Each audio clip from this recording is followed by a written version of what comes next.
সমুদ্রের ভেতরে হাজারো কোটি কোটি কোটি ধরনের মাছ, এগুলোর খানাও আমি আল্লাহ দেই।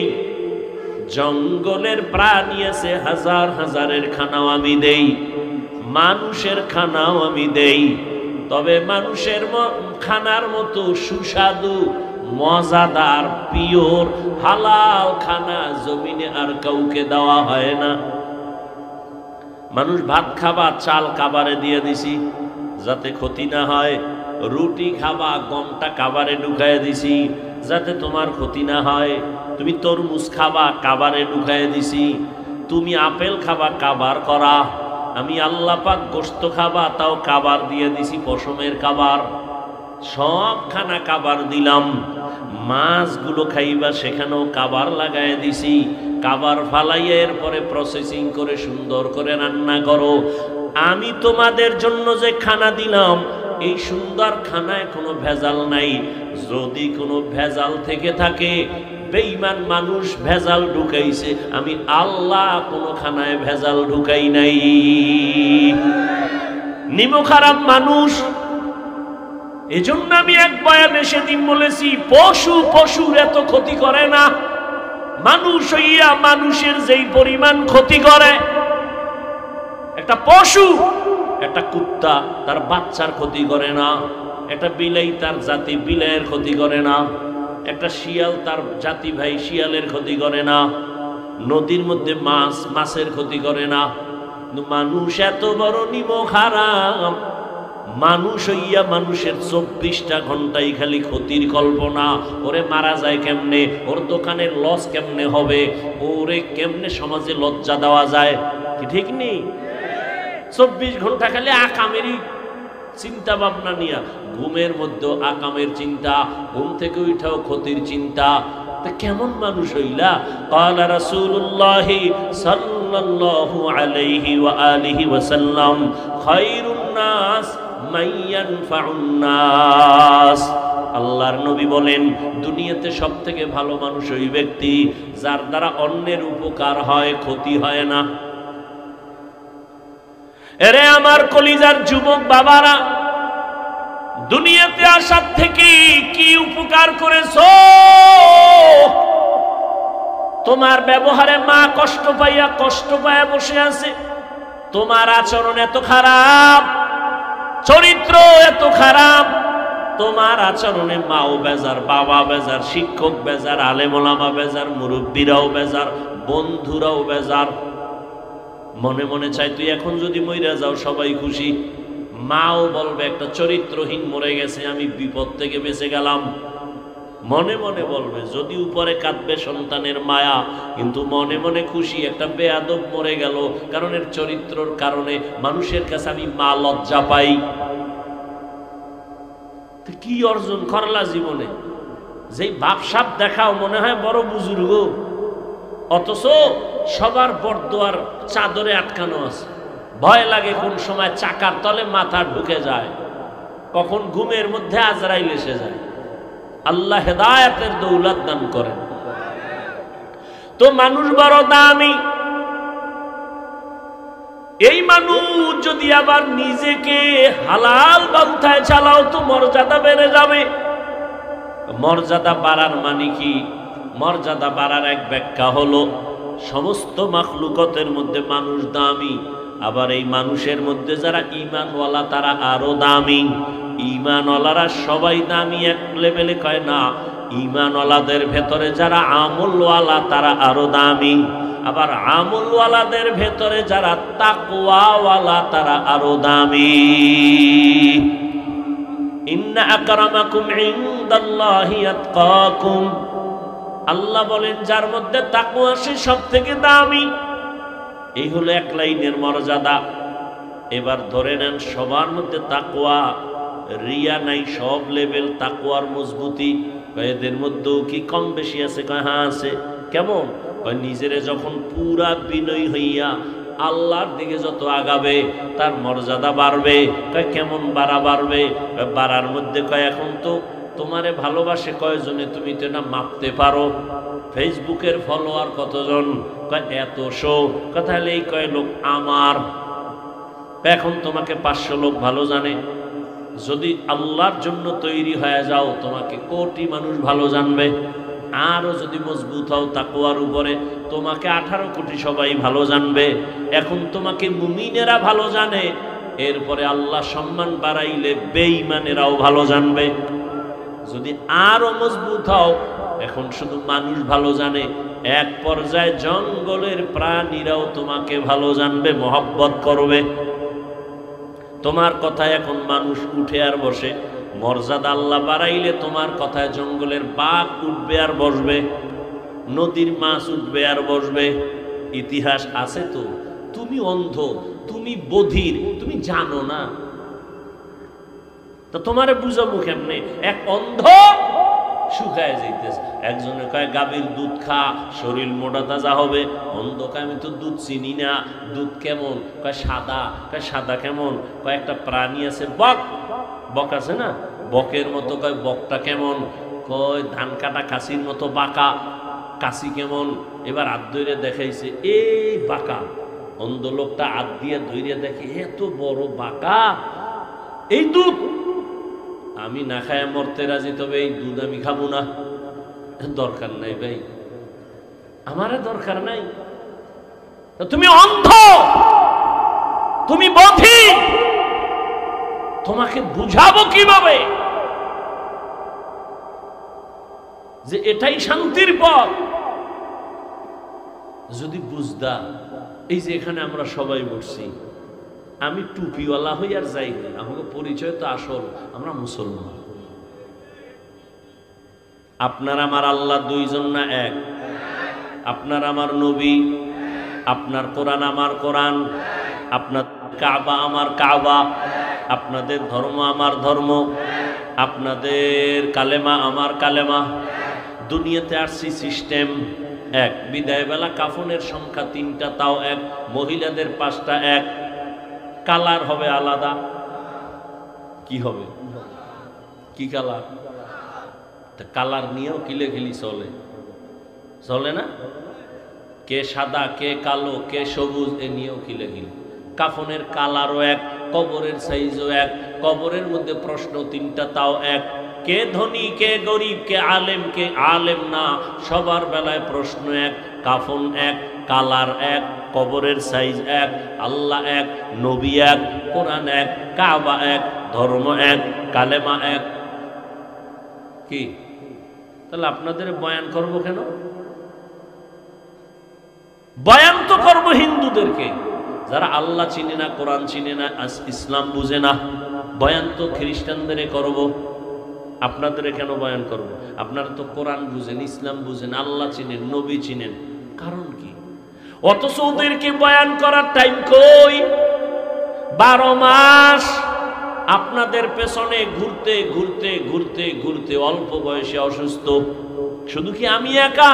হাজার হাজার আলেম আপনাদের পেছনে সময় দেয়।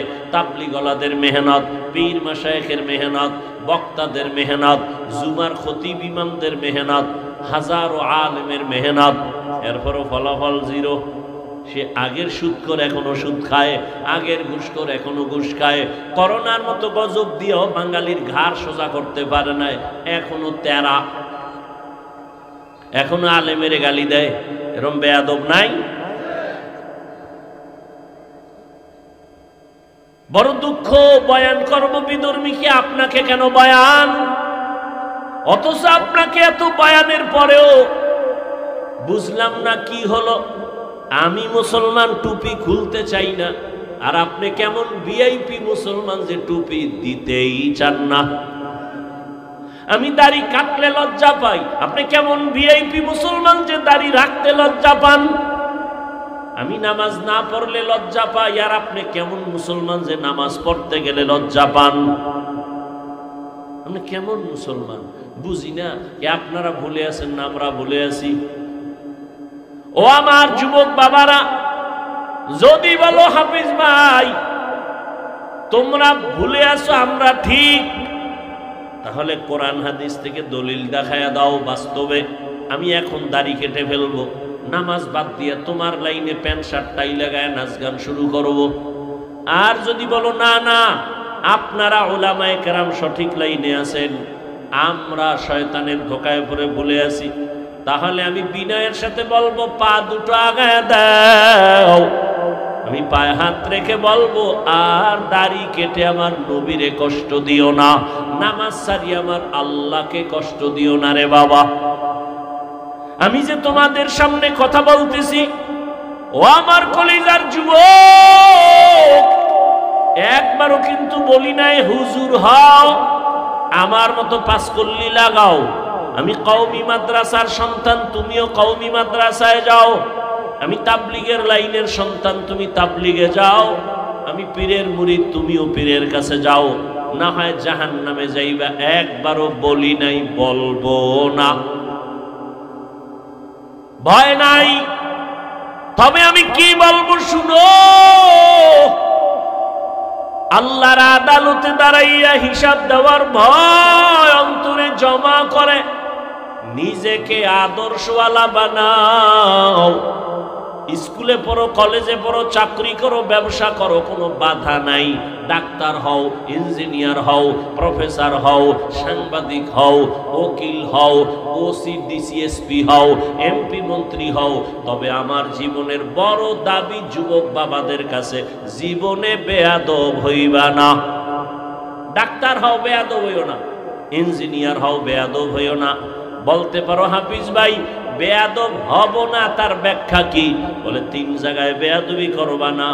জীবনে যদি গলায় ছুরিও লাগে, 3 জায়গায় বেয়াদবি যেন না হয়। যদি হয় তোমার আর আগে বিছানায় পড়ে যাবি। ভালো করে মনে রাখিও যুবক বাবারা, 1 নম্বরে মা বাবার সাথে বেয়াদবি করবা না, শিক্ষকের সাথে বেয়াদবি করবা না, 3 উলামায়ে কেরামের সাথে বেয়াদবি করবা না। মা বাবারে কষ্ট দিলে যদি বরদোয়া লেগে যায়, মরার আগে পঙ্গু হয়ে পড়ে যাবি। যদি শিক্ষকের কষ্ট দেওয়ার বরদোয়া তোর কপালে লাগে, লেখাপড়া হারিয়ে যাবি। আলেমের সাথে বেয়াদবি করে যদি কষ্ট দাও, বরদোয়া কপালে লেগে গেলে চরিত্র আর জীবনে ভালো করতে পারবা না। অতএব তুমি যত বড় ইঞ্জিনিয়ার হও না কেন, চরিত্র যদি ঠিক না থাকে, সব জায়গায় তাসলিমার মতো জুতার বাড়ি খাবি। ডাক্তার হইয়াও তোর কপালে শান্তি নাই। আর যদি সবার দোয়া নিয়ে চলো, তাহলে ডাক্তার হলে শুধু টেকনাফ না, পুরা বাংলাদেশের মধ্যে সম্মান বেড়ে যাবে। সবাই মাথায় নিয়ে সম্মান করবে। আল্লাহ পারে না? পারে না? সেজন্য তোমার চরিত্র ঠিক রাখতে হবে, নিজেকে সুস্থ রাখতে হবে। মা বাবার দোয়া, শিক্ষকের দোয়া, উলামায়ে কেরামের দোয়া লাগবে। এই সবগুলো জবাই করতেছো গজবের মোবাইল দিয়া। চরিত্র শেষ। তোমার মধ্যে আছে বলতে কিচ্ছু নাই। মোবাইল তোমাকে ধ্বংস করে ফেলেছে, তোমার খবর নেই। আছে শুধু রুহু, রুহুটা আজরাইল নিয়ে গেলে তুমিও নেই। কোরআন শরীফ মাথায় লইয়া কইল এ জাতি মানতে চাইবে না, কপাল পুরছে না। ওর মা ছাড়তে রাজি, মোবাইল ছাড়বে না। বাপ ছাড়তে রাজি, মোবাইল ছাড়বে না। খানা ছাড়বে, মোবাইল ছাড়বে না। ওর কপালে এমন পড়া পড়ছে। সারা রাত দরওয়াজা জানালা বন্ধ করে মোবাইলটা সামনে নিয়ে সারা রাত চোখের জিনা, কানের জিনা, জবানের জিনা, অন্তরের জিনা। এই মোবাইল দেখতে দেখতে দেখতে দেখতে চেহারা নষ্ট, কিডনি নষ্ট, হার্ট নষ্ট, ব্রেন দুর্বল, চোখের পাওয়ার কমছে, কানের পাওয়ার, জবানের সব কিছু দুর্বল। পরীক্ষা করো হসপিটালে গিয়া। তোমার বিশ্বাস হয় না? আজকে বাসায় যায় গুগলে সার্চ দাও, টাচ মোবাইল দেখলে অঙ্গ প্রত্যঙ্গের কি কি ক্ষতি হয়, চিকিৎসা বিজ্ঞানীরা ডিটেলস ওখানে বিস্তারিত লিখে রাখছে। দেখো। আর যার কপাল খারাপ, তো একটু আগেই বয়ান করলাম, কপাল যদি খারাপ হয়, আমার বয়ান কেন, রসুলের বয়ানও কপাল খুলবে না, এত একটু আগেই বললাম। আল্লাহ হেদায়াত দান করুন। হায় হায়, লেখাপড়া শেষ, চরিত্র শেষ, কিচ্ছু নাই মোবাইলের কারণে, চরিত্রও নেই। এরপরও তো মানুষের একটা শখ থাকে যে এই জিনিসটা করব করব কইরে যখন ফেলছি এবার ফিরে যাই, এরপরও ফিরবে না। জীবনে তো কম নামাজ ছাড়লা না, আর কত নামাজ ছাড়তে হবে বলো? আর কতবার নামাজ ছাড়লে তোমার আশা পূরণ হবে? তারপরে তওবা করবা। বয়ান চলতেছে, এত বয়ান এত বয়ান এত বয়ান, না খাইয়ে মানুষ বয়ান শুনে, মাটির মধ্যে বয়া রয়েছে, বালুর মধ্যে বয়ান শুনে, জানে বয়ানের পরে খাওয়ান নাই কিছু নেই, এরপরও কষ্ট করে শুনে। মানে না কেন? মানে না কেন? জানে মিথ্যা কথা বলা হারাম, চুরি করা হারাম, ডাকাতি হারাম, নাচ দেখা হারাম, গান শোনা হারাম, অন্যের ক্ষতি করা হারাম, মা বাবার হক নষ্ট করা হারাম, ভাইয়ের হক নষ্ট করা হারাম, বোনের হক নষ্ট করা হারাম, প্রতিবেশীর হক নষ্ট করা হারাম, সব জানে। মানে না কেন? আল্লাহর আদালতে দাঁড়াইয়া হিসাব দেওয়ার ভয় নাই। এই একটাই সমস্যা। একটা সন্তান যখন মা বাবাকে ভয় করে, মা বাবার সামনে অন্যায় করে না, মাইরের ভয়। একটা ছাত্র যখন শিক্ষকের ভয় করে, শাস্তির ভয়, অন্যায় করে না। ঠিক আল্লাহর কোন বান্দা যদি আসলেই আল্লাহকে ভয় করে, ওই বান্দা গলায় ছুরি লাগাবে, দাড়ির মধ্যে অস্ত্র লাগাবে না। হর কে দারত খৌফে হক দর দিল মাদাম, জান্নাতুল মাওয়া দেহত উরা মাকাম, জুজবা হক চি জে মখাজ ইনসুজা, ফজলে উ আমস্তে দর জুমলা জাহা। বাদশাহ হারুন রশিদের নাম শুনছেন? কথা বলেন না কেন? তার স্ত্রীর নাম কি? খবর নেই, দুনিয়ার সব জানে। বাদশাহ হারুন রশিদ একদিকে বড় বুজুর্গ, অন্যদিকে রাষ্ট্রের পরিচালক, রাষ্ট্রের ইমাম, মসজিদের ইমাম। নেতা তো এমনই হওয়া উচিত, রাষ্ট্রের ইমামতি করবে, নামাজের ইমামতি করবে। আমগর নেতা খাতা এরম নেই, এখন রাষ্ট্রবাদ দিয়ে ইমামতিতে দিলে দেখবেন সেজদার থেকে নাই। কি আল্লাহ হেদায়াত দান করুন। বাদশাহ হারুন রশিদের স্ত্রী জুবায়দা খাতুন কোরআনের হাফেজা, 100 নারী তার কাজের মহিলা। এই 100 কাজের মহিলা সবাই কোরআনের হাফেজা। জুবায়দা খাতুন নিয়ত করে ফেলল, ও পর্দার আড়ালের আম্মা জানেরা, জুবায়দা খাতুন এত টাকাওয়ালা, সব পিছে ফেলে আমার আল্লাহকে ভুলেন নাই। আল্লাহর মুহাব্বত তার মূল চাবি। জুবায়দা খাতুন সিদ্ধান্ত নিল, আমার পুরা বাড়ির মধ্যে 24 ঘন্টা যেন কোরআনের তেলাওয়াতের আওয়াজ হয়। তো 100 মহিলা কোরআনে হাফেজা ভাগ করে দিল, তুমি আধা ঘন্টা কোরআন পড়ো, এরপরে কাজে নামো। তুমি 20 মিনিট কোরআন পড়ো, তারপরে কাজে নামবা। এরপরে আর এক মহিলা, তুমি 20 মিনিট কোরআন পড়ো, তারপরে কাজে নামো। এমন ভাবে শিডিউল করে দিছে, 24টা ঘন্টা জুবায়দা খাতুনের বাড়ি শুধু তেলাওয়াতের আওয়াজ। আমাদের আম্মাজানরা কি পরিমাণ করে, আপনারা কি পরিমাণ করেন? আমরাই করি না। সারাটা বছর একটা খতম দিতে পারি না, কপাল কত খারাপ। অনেক কপাল পোড়ার ঘরে কোরআন শরীফ আছে, বছর বছর হয়ে গেল, জীবনে খুইলাও দেখে নাই ভেতরটা কেমন। ওদিকে আর এক দল আল্লাহর বান্দারা কাটা খায় লবণের ছিটা দিয়া কয়, কোরআনের অর্থ না যাই না পড়লে লাভ নাই। এমনিই তো নাচনেওয়ালা বুড়ি, আরো যদি পায় ঢোলের বাড়ি। এমনিই কোরআন পড়ে না, এখন সুযোগ আর একটা পাইছে, অর্থ না যাই না পড়লে লাভ নাই, ঘর থেকে কোরআন নামা, তাড়াতাড়ি দূরে সরা, এটি পারি নাই, বরদোয়া নিয়ে লাভ নাই, নামা ঘর থেকে। কি উপকারটা করছে? এই জন্য বললাম, ও টেকনাফের মুসলমান, ইসলামের ক্ষতি ইহুদি, খ্রিস্টান, হিন্দু, বৌদ্ধ কি করেছে? ইসলামের ক্ষতি আমার দেশে ইসলামওয়ালারা বেশি করেছে। প্রত্যেকটা পদে পদে ইসলামের ক্ষতি হিন্দু করেনি, ইহুদি করেনি, খ্রিস্টান করেনি, বৌদ্ধরা করেনি, নামদারি মুসলমান মুনাফেকেরা করেছে, এখনো করতেছে। আমি আপনাদের পাও দৌড়ে দৌড়ে দৌড়ে দৌড়ে বুঝায় বুঝায় বয়ান করি, বেশি বেশি আমল করবেন। আর একদল আল্লাহর বান্দারা কয় বেশি আমল লাগে না, কই যাবেন আপনারা কোন তো? আমি আপনাদের পায়ে ধরে বলি আমল করেন। দুনিয়াতে যারা লাভবান হয়েছে শুধু মূল ডিউটি করে লাভবান হয় নাই, সবাই ওভার ডিউটি করে লাভবান হয়েছে। কি ডিউটি? Over duty. ঠিক আখিরাতের লাইনে যারা দামি হবে, মূল ডিউটি করে দামি হবে না, ওভার ডিউটি করার কারণে দামি হয়ে যাবে।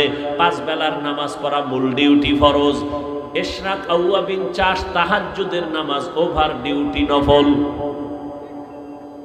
ফরজই পড়ে না, নফল দিয়ে কি করবে? শুনে রাখেন, বলে গেলাম। আপনারা না বেশি বেশি হাদিস কন, আমি হাদিস বলে যাই, লিখে রাখেন।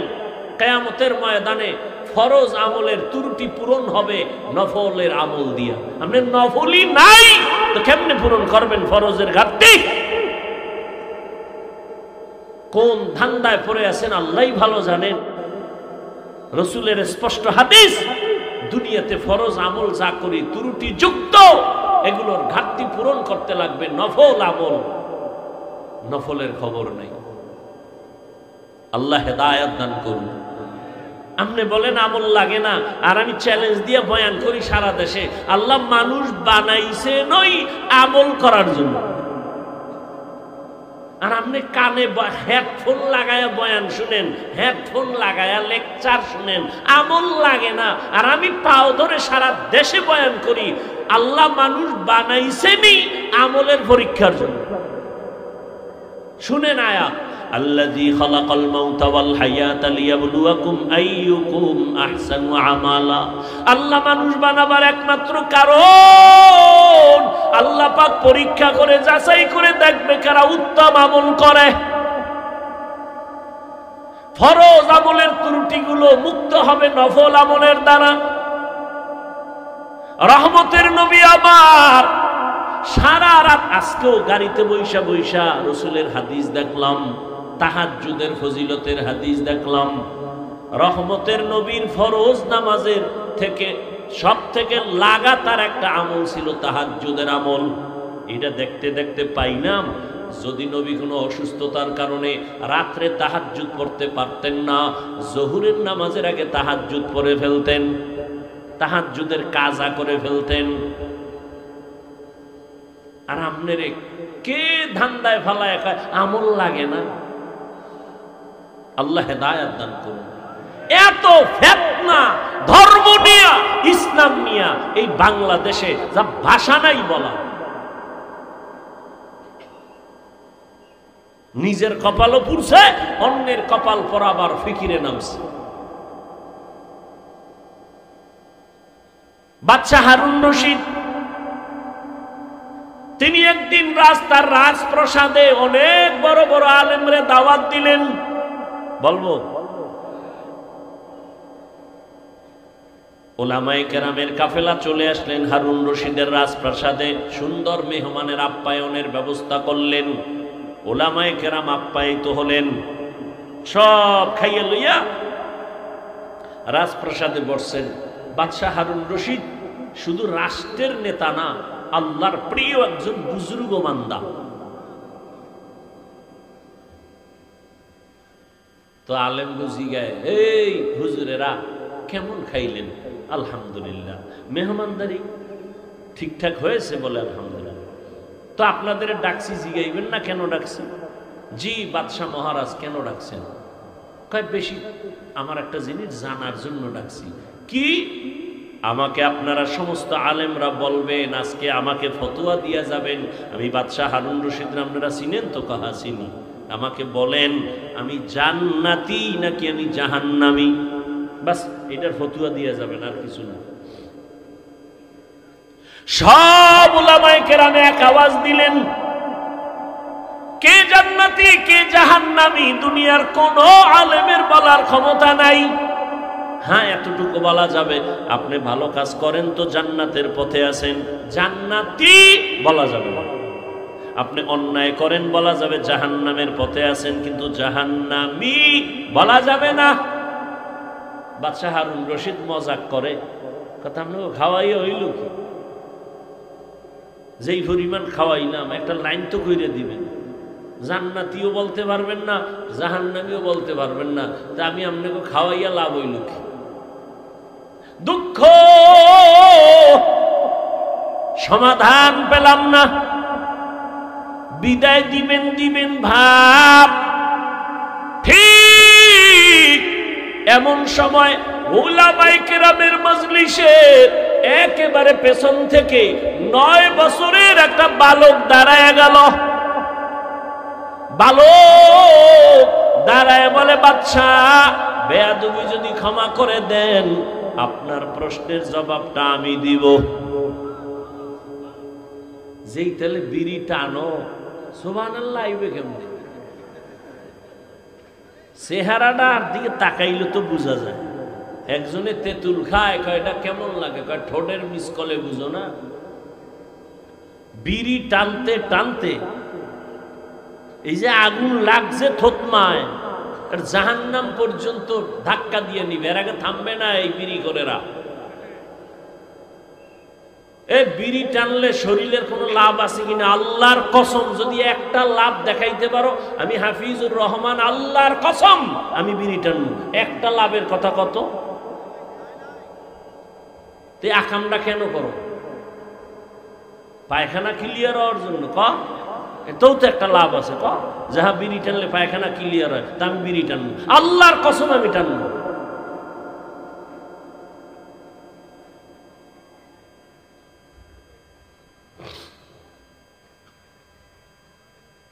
সুবহানাল্লাহ, না সারা দিন গালি, জবানে গীবত শেখায়া, এই জবানে নেক আমল আসবে কিভাবে? নেক আওয়াজ আসবে কিভাবে?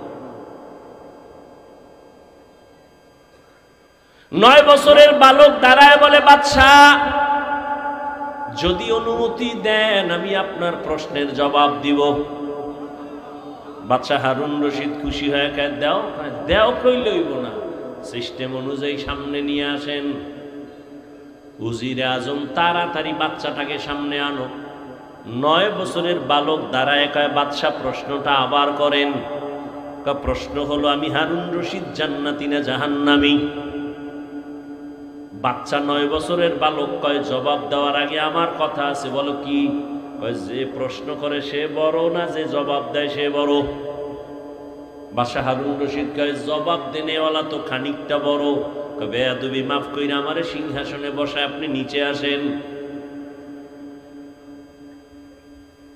বাদশা হারুন রশিদ তো বেয়াদব না, দুনিয়াদার সম্রাট না, সে তো আখিরাত মুখী একজন বাদশা। যখনই বলছে, ওজিরে আজম রে কয়, তাড়াতাড়ি বাচ্চাটাকে সিংহাসনে আনো, নিচে বিছানা দাও, আমি নিচে বসবো। 9 বছরের বালকের সিংহাসনে বসাইয়া বাদশা হারুন রশিদ নিচে গিয়া বসলেন। এবার বাচ্চা 9 বছরের বালক সিংহাসনে বইয়াই ডাক দিয়া কয়, রে বাদশা, বেয়াদবি মাফ করবেন।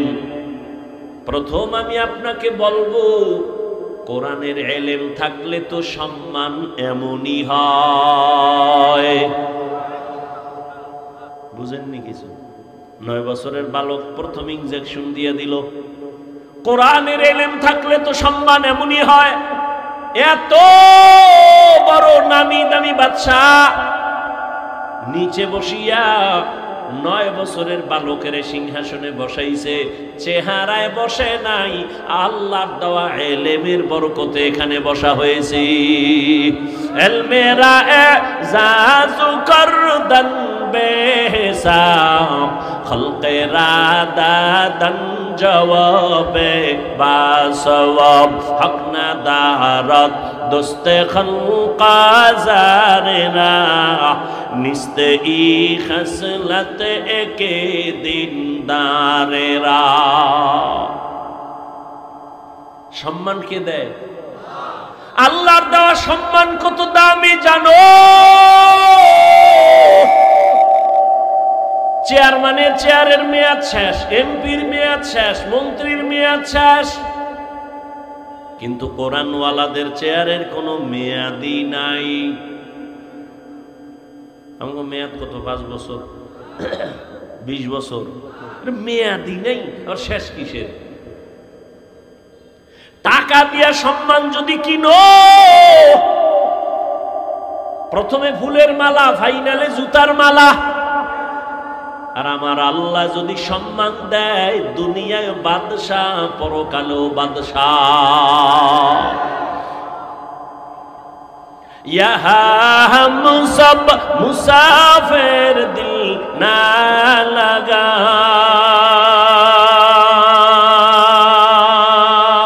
अहले दिल की नजर से रूह करता जा, यहाँ हम सब मुसाफिर दिल ना लगा, अहले दिल की नजर से रूह करता जा,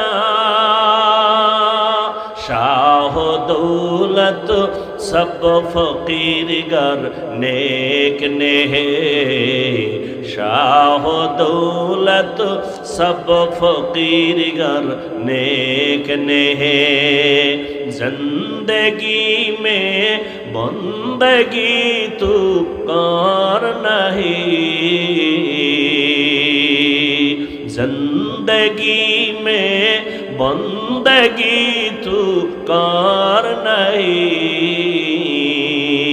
जिंदगी में बंदगी शर्मिंदा है, जिंदगी में बंदगी शर्मिंदा है, जिंदगी में बंदगी कुन बंदगी, बंदगी बे जिंदगी शर्मिंदगी।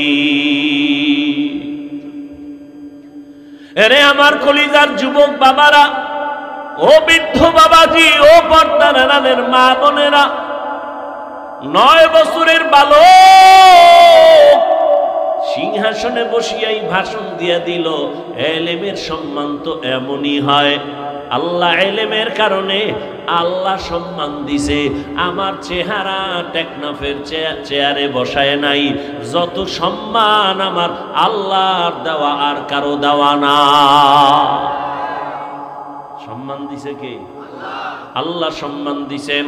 এই কারণে হাজারো মানুষ খাওয়ার চিন্তা নাই, ঘুমের চিন্তা নাই, বসার চিন্তা নাই, যে যেখানে আছে ওইভাবেই আছে, কিং কর্তব্য বিমূঢ় হয়ে আছে, কোথায় খেয়াল নাই, কই বাড়ি, কই গাড়ি, কই টাকা, কই খাওন, কোনো চিন্তাই মাথায় চাপে না, শুধু বয়ান শুনতেছে।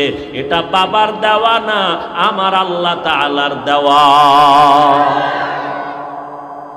আল্লাহ যাকে সম্মানিত করেন সে দুনিয়ায় বাদশাহ, আখিরাতেও বাদশাহ।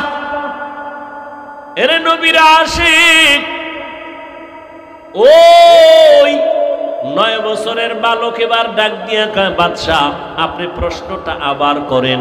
বলে, আমি বাদশাহ হারুন রশিদ, বলো জান্নাতি নাকি জাহান্নামী? বাচ্চা 9 বছরের বালক ডাক দিয়া কয়, বাদশাহ আমাকে বলেন, আপনার জীবনে কোনোদিন এমন কোন সুযোগ ছিল নি কি আপনার সামনে সুন্দরী সুন্দরী রূপসী ডানা কাটা ভরি আসছে, চাইলেই জিনা করতে পারতেন, আল্লাহর আদালতে হিসাব দেওয়ার ভয় গুনাহ করেন নাই, এমন কোনদিন আপনার জীবনে হইছে নি? বাদশাহ হারুন রশিদ চোখের পানি ছেড়ে কয়, রে বালক, এরকম একবার আর দুইবার না,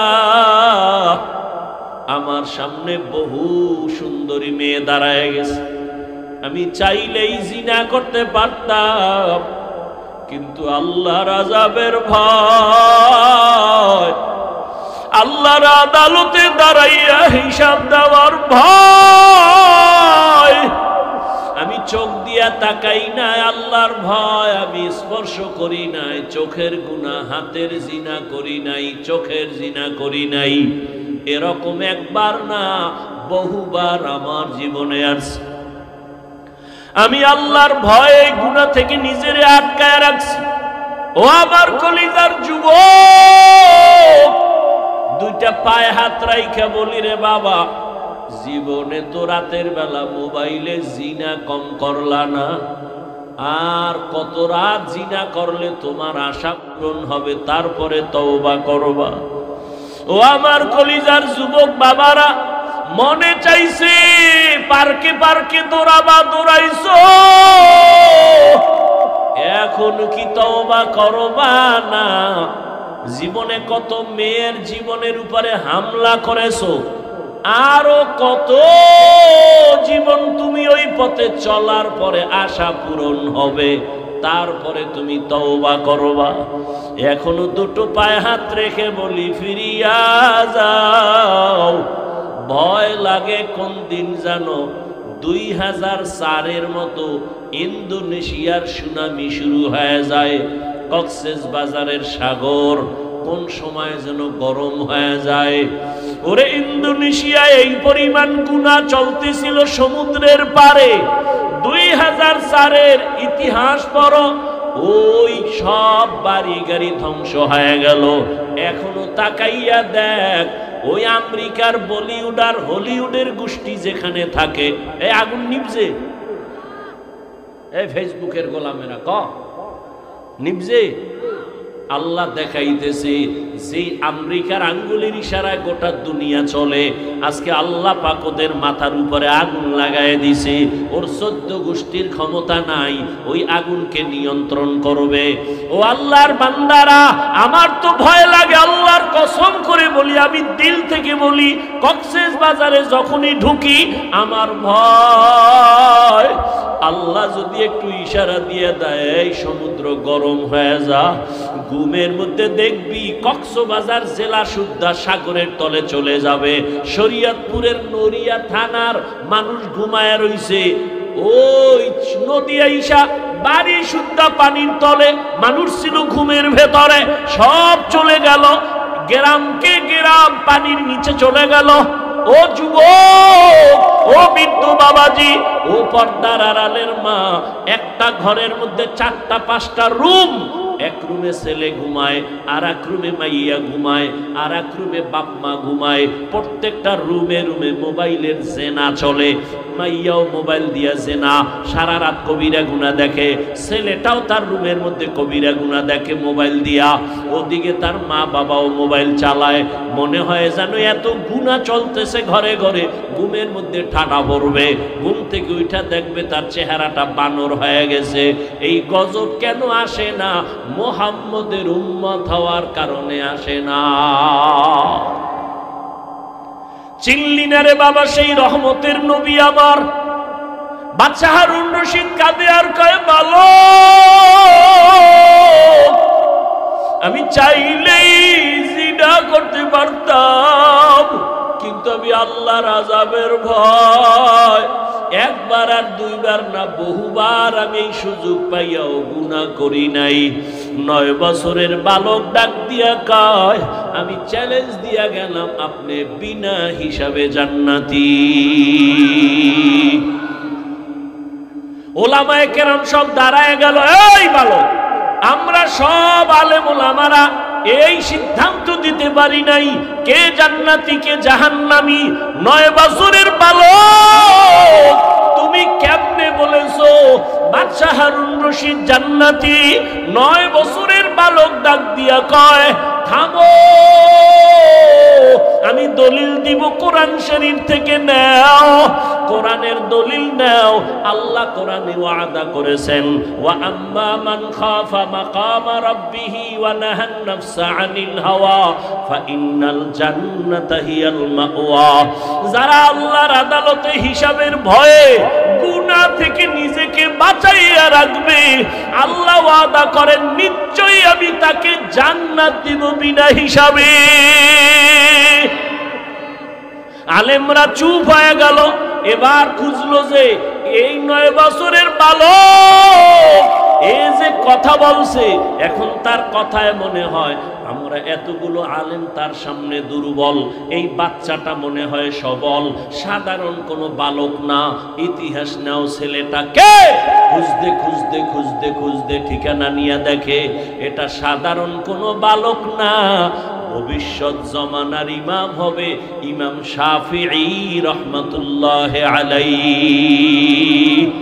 ও আমার পর্দার আড়ালের মা বোনেরা, ও আমার যুবক বাবারা, পাও দুইটা ধরিয়া বলি, আর কত নামাজ ছাইরা মাওলার থেকে দূরে যাইবা?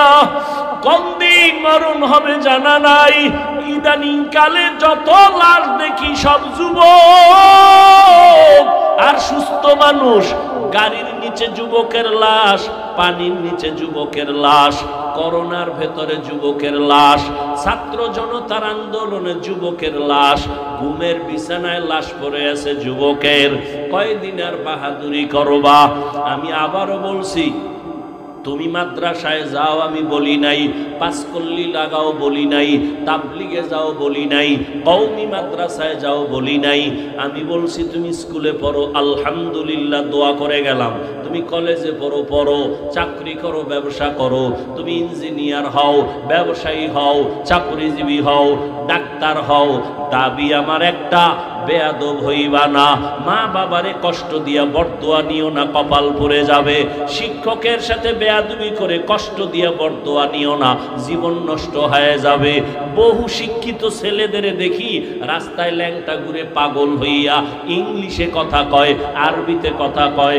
পাগল আবার ইংলিশ কয় কেন? ভেবে দেখলাম না আসলে এটা পাগল হওয়ার আগে ভালো ছাত্র ছিল, বেয়াদবি করার কারণে বরদোয়া লাগছে তো পাগল হয়ে গেছে। এরকম নাই? ও আল্লাহর বান্দারা, এবার একটু চোখ বুলাইয়া দেখো, তোমার মতো যুবক জীবনে মাদ্রাসায় পড়ে নাই, আলিফ বাতাও শিখে নাই, স্কুলে পড়ে, কলেজে পড়ে, চাকরি করে, ব্যবসা করে, তোমার মতো যুবক 5 ওয়াক্ত নামাজ পড়ে নেওয়ালা আসেনি? তোমার পায়ে হাত বিবেকের প্রশ্ন করো, তুমি কেন পারো না? আমি বলে গেলাম অবশ্যই তোমার কপালে কারো অভিশাপ লাগছে, কারণ তোমার মতো যুবক র্যাব, আর্মি, পুলিশ, বিডিআরের চাকরি করে, নামাজ পড়ে, তুমি কেন পারো না? তোমার মতো যুবক নদীর মধ্যে মাছ ধরে, নামাজ ছাড়ে না, রাস্তায় গাড়ি চালায়, নামাজ ছাড়ে না, বলো তুমি কেন পারো না? অবশ্যই তোমার কপালে অভিশাপ লাগছে, কারো বরদোয়া লাগছে, না হয় এইরকম পোড়া কপাল হইতে পারো না। তোমার মতো যুবক ডাক্তার, প্রফেসর, ইঞ্জিনিয়ার, 5 বেলার নামাজি অভাব নাই, তুমি কেন পারবা না রে বাবা?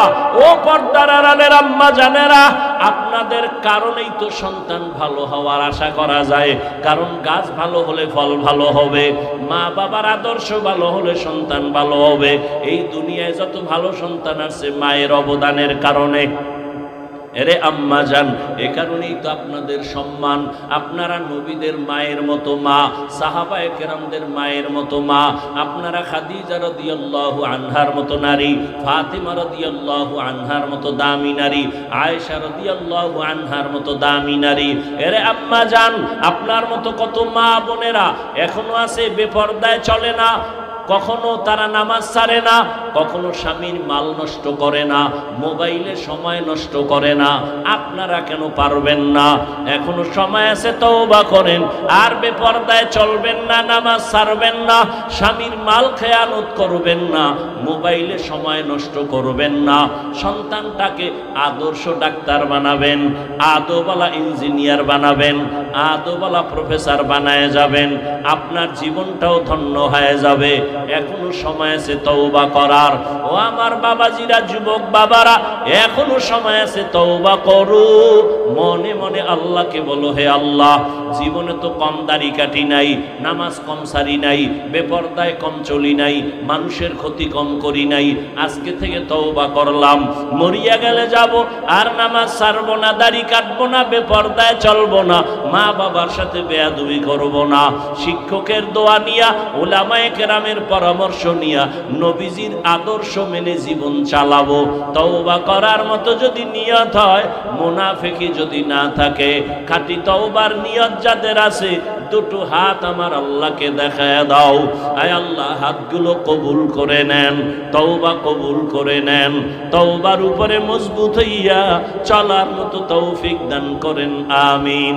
আলহামদুলিল্লাহি রাব্বিল আলামিন, ওয়াসসালাতু ওয়াসসালামু আলা সাইয়্যিদিল আমবিয়াই ওয়াল মুরসালিন ওয়া আলা আলিহি ওয়া আসহাবিহি আজমাইন। ইয়া আরহামার রাহিমিন, ইয়া আরহামার রাহিমিন, ইয়া আরহামার রাহিমিন। রব্বির হামহুমা কামা রব্বায়ানি সগীরা। اللهم إنك عفو كريم تحب العفو فاعف عنا. اللهم إنا نسألك رضاك والجنة ونعوذ بك من سخطك والنار. উদয়ার মালিক কুদরতের নজর দিয়ে দেখেন উলামায়ে কেরাম, মুরব্বী, হাজী সাহেব, ব্যবসায়ী, চাকরিজীবীরা হাত তুলেছেন। আয় আল্লাহ, কত যুবক, কত ছাত্র ভাই, পর্দার আড়ালে মা বোনেরা, আয় আল্লাহ আমরা